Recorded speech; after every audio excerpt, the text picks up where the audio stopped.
Welcome back once again to my motivational channel, straight about it. প্ৰত্যেকজন মানুহে আমি জানো যে খং এটা বেয়া বস্তু কিন্তু তথাপিতো খং উঠাৰ পিছত আমি নিজে ইয়াক কন্ট্ৰোল কৰিব নোৱাৰো ইয়াৰ কাৰণটো কি the cause itself কাৰণ খংটোক আমি এটা বস্তু বুলি ভাবো আৰু ই আমাৰ ওচৰত নিজে নিজে আহে বুলি ভাবো কিন্তু প্ৰকৃততে ইয়াৰ কোনো এন্টিটি নাই ইয়াৰ কোনো physical existence নাই yes it doesn't have any physical existence but we become angry. Secondly, nowadays the situation controls the human consciousness, but for us, the human consciousness should control the situation. অৰ্থাৎ আজিকালি দেখা যায় যে পৰিৱেশে মানুহৰ চেতনা পৰিচালনা কৰে য'ত নেকি পৰিৱেশক মানুহৰ চেতনাই পৰিচালনা কৰাটো উচিত আছিল কথা হ'ল খঙৰ প্ৰয়োজনীয়তা আছে নে নাই আজিৰ পৃথিৱীত এনেকুৱা খুব কম মানুহ আছে যি তেওঁ খংটো সম্পূৰ্ণৰূপে নোহোৱা কৰি দিছে বা তেওঁ খং নাই yes it's possible but only আপুনি যদি yoga meditation বা সাধনা এনে ধৰণৰ কিবা অভ্যাস কৰে এইবোৰ অভ্যাস কৰিলে আপোনাৰ যিটো কনসিয়াস লেভেল অৰ্থাৎ চেতনাৰ স্তৰ হেতু উদ্ধমুখী হয় এই বিষয়ে in our later episode like how to control your mind এইবিলাকত আমি এই বিষয়ে বিশদভাৱে আলোচনা কৰিম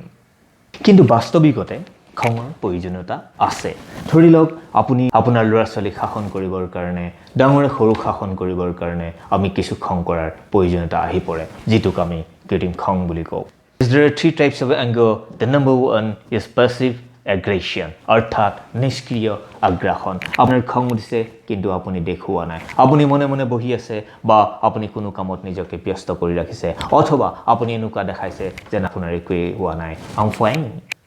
Open aggression যিটো খুল্লাম খোলা ব্ৰাম ব্ৰুম দ্ৰাম দ্ৰুম যোনটো নকলে আপুনি বুজি পাইছে The third one is the assertive anger. The best way to deal with anger. Yes, এইটোৱে একমাত্ৰ উত্তম উপায় যিটোৱে আপোনাৰ খং উঠিলে আপুনি ইয়াক বশ কৰি ৰাখিব পাৰে আৰু যাৰ দ্বাৰা আপুনি আপোনাৰ সম্বন্ধসমূহ উন্নত কৰিবলৈ পাৰে আপোনাৰ যেতিয়া খং উঠিছে তেতিয়া আপুনি কন্ট্ৰোলত থাকক আপুনি কন্ট্ৰোলত আছে কিন্তু লগতে আপুনি কনফিডেন্সত আছে আপুনি আপোনাৰ কথাবোৰ খুব ক্লিয়াৰলি কৈছে whereas আপুনি অন্যজন ব্যক্তিক স্পেচ অৰ্থাৎ তেওঁ কথা কোৱাৰ সুবিধা দিছে যিটো বাবে আপোনাৰ কথা কোৱাৰ শক্তিৰ দৰে আপোনাৰ শুনাৰ ক্ষমতাও বৃদ্ধি পাইছে আপুনি পেশেন্স আপুনি খুব ধৈৰ্য সহকাৰে কথাবোৰ কৈ আছে ফ্লেক্সিবিলিটি কিন্তু আপুনি হয় পৰিস্থিতিৰ লগত নিজকে সলনি কৰিবলৈ সাজু হৈ আছে but on top আপুনি politeness আপুনি খুব নম্ৰভাৱে আৰু নম্ৰ সুৰত কথাখিনি কৈ আছে always remember এইটোৱে মেটাৰ নকৰে আপুনি কি কৈছে বাট এইটোৱে মেটাৰ কৰে আপুনি কেনেকৈ কৈছে yes it doesn't matter what you say but it matters how do you say can I smoke to while I walk and can I walk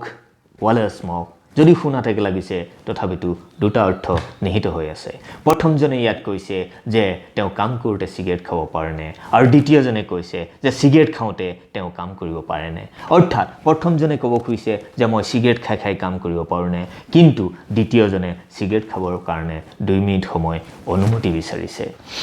মনোবিজ্ঞানীসকলৰ মতে অৰ্থাৎ সাইকিয়াট্ৰিকসকলৰ মতে যে আমাৰ মগজুৱে যিকোনো এটা বিষয় দুই ধৰণে ৰেসপন্স কৰে one is very immediately and the second 10 বা 15 মিনিটৰ পিছত ৰেসপন্স কৰে সো হেতু কাৰণে সদায় আপুনি চেষ্টা কৰিব আপুনি প্ৰেক্টিস কৰিব আপুনি অভ্যাস কৰিবলৈ চেষ্টা কৰিব টু ডিলে দ্য ৰেসপন্স অৰ্থাৎ যিকোনো এটা বিষয় আপুনি পুনপটীয়াকৈ জড়িত হোৱাৰ পৰিৱৰ্তে আপুনি কিছু সময় লৈ লওক ইয়াৰ উপৰিও আমি আমাৰ দৈনন্দিন জীৱনত কিছু কথা আমি অভ্যাস কৰিব লাগে যাতে আমি আমাৰ খংটো বশ কৰি থকাত কিছু পৰিমাণে হলেও সহায় কৰিব পাৰো the first one is recognizing your warning sign অৰ্থাৎ যেতিয়া আপোনাৰ খং উঠে তেতিয়া আপোনাৰ হাৰ্ট বিটটো খুব ফাষ্ট হয় বা আপোনাৰ উশাহ নিশাহবিলাক খুব ফাষ্ট হৈ যায় আপুনি তাক তেতিয়া কন্ট্ৰোল কৰিব চাওক before it controls you take your time আপুনি যিকোনো এটা ঘটনাত পুনচাতে জড়িত হোৱাৰ পৰিৱৰ্তে আপুনি 10ৰ পৰা 1 লৈ গণনা কৰক control your breath আপুনি খুব দীঘলকৈ আৰু লাহে লাহে উশাহ ল'বলৈ চেষ্টা কৰক এক্সাৰসাইজ নিয়মীয়াকৈ আপুনি এক্সাৰসাইজ কৰক এনে কৰিলে আমাৰ শৰীৰে কিছুমান শান্ত প্ৰকৃতিৰ কেমিকেলছ যেনে ডপামাইন সেৰোটোনিন এনে ধৰণৰ কিছুমান কেমিকেলছ ৰিলিজ কৰি দিয়ে কোৱাইট টাইম মাজে মাজে আপুনি এই ব্যস্ততাপূৰ্ণ জীৱনৰ পৰা বাহিৰলৈ ওলাই সম্পূৰ্ণ নীৰৱতাৰ এক পৰিৱেশত আপুনি নিজক ৰাখিবলৈ চেষ্টা কৰক মদে মানুহক উত্তেজিত কৰে আৰু ই আপোনাৰ নৰ্মেল বিহেভিয়াৰ এফেক্ট কৰিব পাৰে সেইবাবে ইয়াক আপুনি যিমান পাৰে কমাবলৈ চেষ্টা কৰক বা একেবাৰে নোহোৱা কৰিবলৈ চেষ্টা কৰক এন্টিচিপেশ্যন যিকোনো এটা বিষয় আপুনি আগতীয়াকৈ উপলব্ধি কৰিবলৈ অভ্যাস কৰক আৰু যদি দেখে যেন ঘটনাটো আপোনাৰ বাবে অপকাৰী হ'ব পাৰে তেন্তে হ'লে তেনে বিষয়ৰ পৰা আপুনি দূৰত থাকক লেট ইট গো আমাৰ জীৱনত কেতিয়াবা এনেকুৱা ঘটনা ঘটে যে আমি অনিচ্ছা সত্ত্বেও তাক এৰি দিব লগা হয় তাৰ বাদে আমাৰ হাতত কোনো ধৰণৰ ৰাস্তা নাথাকে কিন্তু আপুনি তাক হাঁহি মুখে এৰি দিয়ক কাৰণ বৰ্তমানৰ তিক্ততাখিনি আৰু ভৱিষ্যতৰ সুখৰ বাবে আপুনি তেনে কৰা উচিত always remember it's good to leave something for the ultimate good. এজন সন্ন্যাসী তেওঁ শিষ্যসকলক লগত লৈ নদীত গা ধুবলৈ গৈছিল সেই মুহূৰ্তত নদীৰ পাৰত কিছুমান মানুহে খুব ডাঙৰ ডাঙৰকৈ কথা কৈ কাজিয়া কৰি আছিল শিষ্যসকলে ইয়াৰ কাৰণ সোধাত সন্ন্যাসীজনে কৈছিল যে তেওঁলোকৰ অন্তৰবোৰ এতিয়া বহুত দূৰলৈ গুচি গৈছে সেয়ে এজনে আনজনক নুশুনা হৈছে তেওঁলোকৰ যদি অন্তৰবোৰ ওচৰত থাকিলেহেঁতেন তেন্তে সৰু সৰুকৈ কথা ক'লেও শুনিলেহেঁতেন আনকি ইজনে সিজনৰ চকুৰ ভাষাও বুজি পালেহেঁতেন কিন্তু এতিয়া তেওঁলোকৰ অন্তৰবোৰ ইমান দূৰলৈ গুচি গৈছে যে এদিন তেওঁলোক ঘূৰি আহিব বিচাৰিলেও তেওঁলোকৰ ঘূৰি অহাৰ ৰাস্তা হেৰাই যাব ভিডিঅ'টো চাই যদি ভাল লাগিলে তেন্তে হ'লে ছাবস্ক্ৰাইব কৰিবলৈ নাপাহৰিব লগতে লাইক বাটনটো দবাব আৰু আপোনাৰ দুৱাৰদলিত সদায় মই নক কৰিবৰ কাৰণে ঘণ্টাটো বজাই দিব Thank you. Thanks for watching. See you once again. Thank you.